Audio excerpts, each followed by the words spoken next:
Will we get straight into the pressure rankings? Is it time for the pressure rankings? I think it is. You put them under pressure. For me, it was a self-imposed pressure. Was I under pressure? No. Yeah, they're under pressure.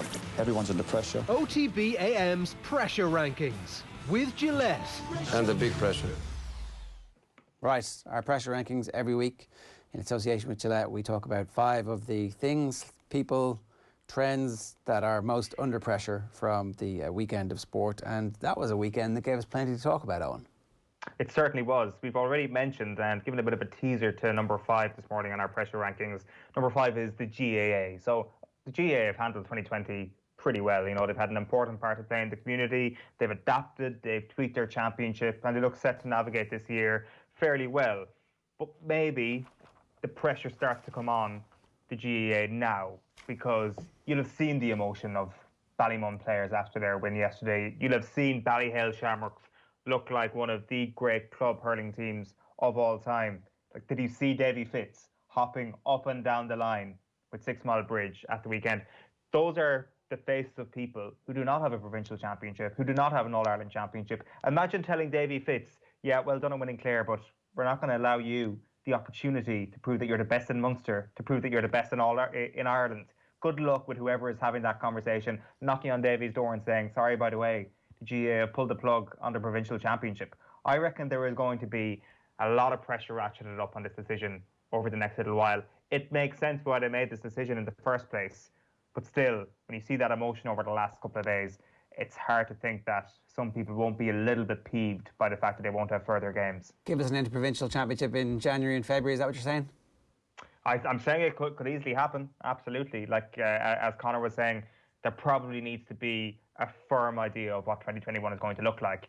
And then wherever the spaces are, if there are any, you can possibly put the games in there. Yeah, look, I actually think it's very unlikely. I understand the point that Conor was making earlier, even if there is a groundswell, because 2021 already is a staging post for what everything, when all the changes that everybody now realises need to happen, and they're actually going to happen in 2022. So adding an extra layer of complexity into all of that, plus not knowing whether or not there might be local lockdowns which prevent you, and then all of a sudden one club who reaches a provincial final is taking you to court because you've had made the game go ahead even though half the team has COVID. No thanks. Like, we made our decision, our bet is made, we're all lying in it, we're all comfortable, you're county champions, go off and enjoy it, and we'll see you again in 2021. That's what I think is going to happen. Yeah, and I think that's fair enough, and I think that makes sense as well. Let's move on to number 4 in our pressure ranking. So the title race could basically be over tonight. Manchester City looking a little bit frail, to say the least. Who knows if Liverpool will get caught if they get all 3 points tonight. So it's all on the shoulders of the team who are going up against Liverpool this evening. So let us check to see who's playing Liverpool tonight. Oh, it's Arsenal. 17 goals conceded in their last 4 trips to Anfield. A little bit of pressure on Arsenal to keep the, you know, it's just the entire season on the line here, Arsenal. If you don't get the job done tonight, that's it. We may as well write off 2020, 2021 as a season, write off all the happiness that comes from the unknowing, from the suspense that a title race gives us. You don't think that Leicester City or Everton can go toe-to-toe over the course of a 38 league game season with Liverpool and give us the title race that we deserve?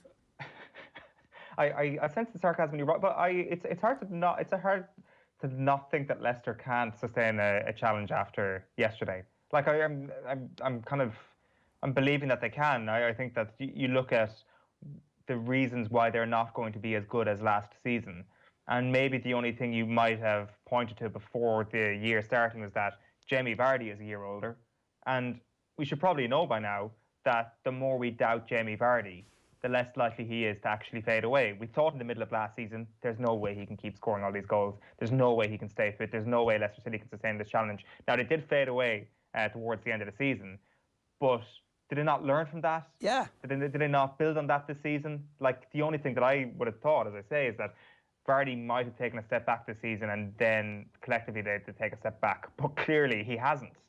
And everybody else is moving forward. There's an average age of 26, I think, in that squad.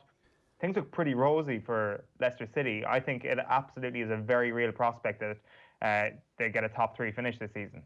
Leicester's recruitment is excellent. They keep managing to buy players, have them in and out of the team to the point where when they sell the player whose position they're eventually going to take, they're ready to actually perform over 90 minutes and over a league season. So they've got a lot going for them, and actually their manager is beginning to get to a point where, you know, he might not have peaked.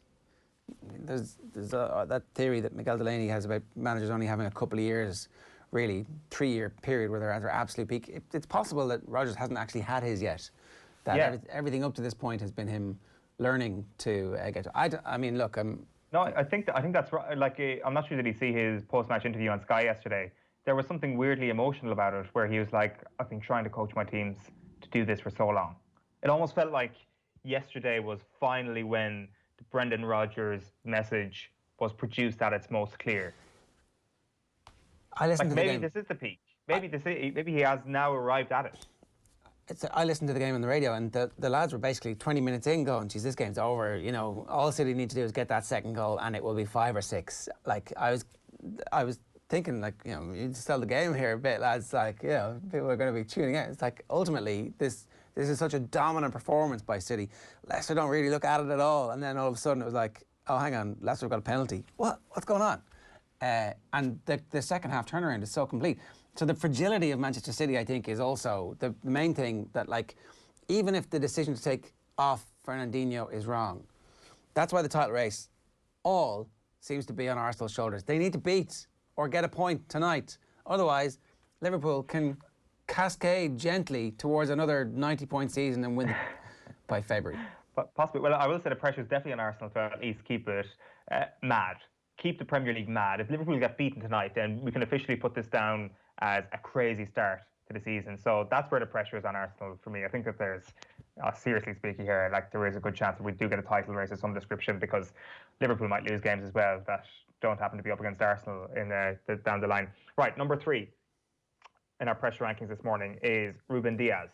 You know, welcome to Manchester, Ruben Dias. You've got a £65 million price tag on your head, and you are going to be tasked with fixing a defence that, I guess, likes to play a ridiculously high line for a manager who has a tendency to randomly take off his best defensive midfielder despite games being in the melting pot here and there. You know, Nathan Ake is already old news. It is now up to you, Ruben Dias. It's up to you to claw back that 18-point deficit that existed on Liverpool last season.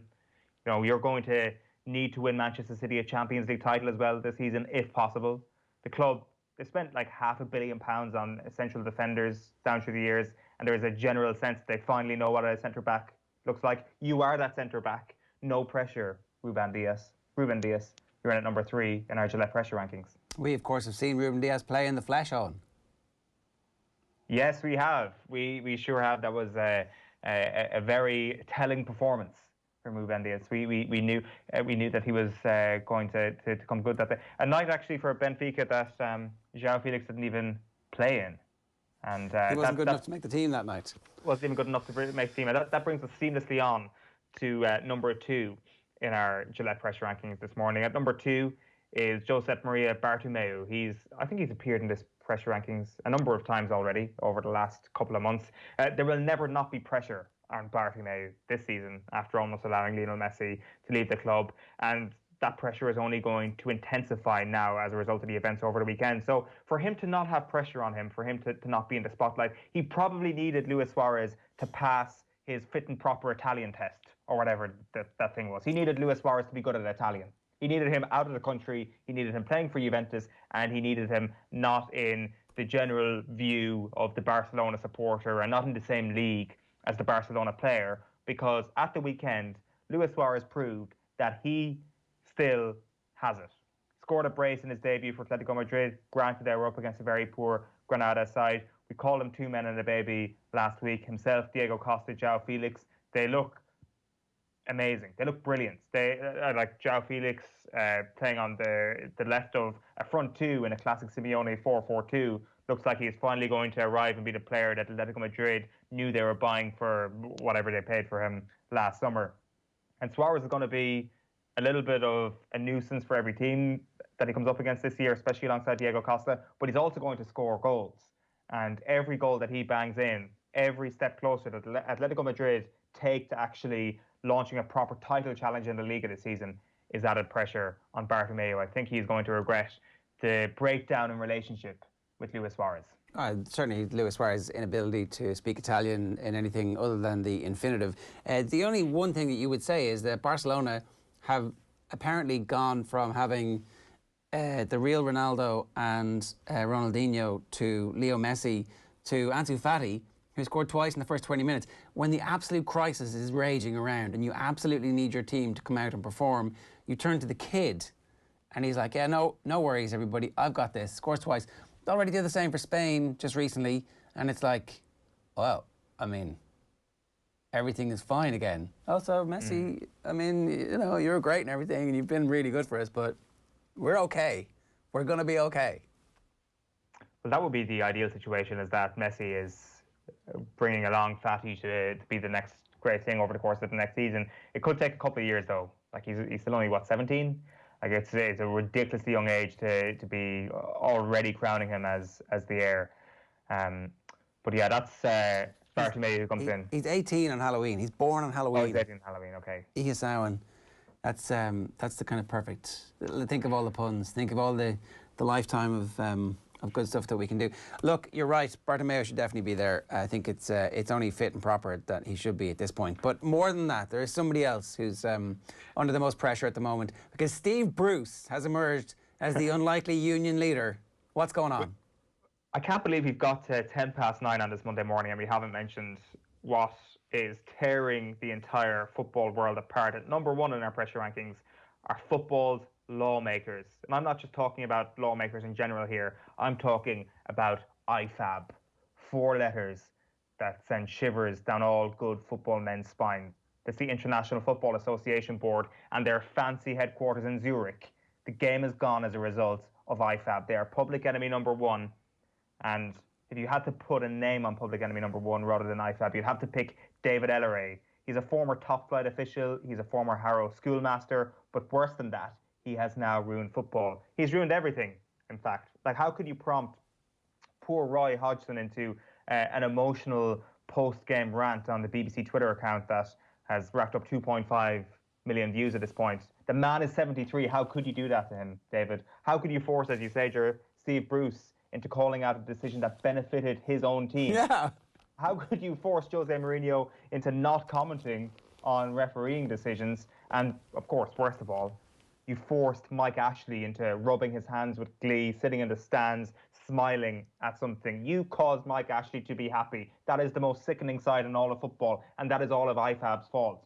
You expect the pressure to reach boiling point this week. You can expect a petition started by Jamie Carragher or Gary Neville or Gary Lineker, and it'll be entitled "Save Our Game" in block caps, and it'll gain 1 million signatures, and the pressure will reach boiling point, at which point IFAB may need to go into hiding, LRA may need to go into hiding, or the game may need to be saved and the rule will change. Who knows? It's the biggest story in sport right now, and football needs to be saved, basically. Football's lawmakers, you are number one in this week's pressure rankings. OTB AM's Pressure Rankings with Gillette.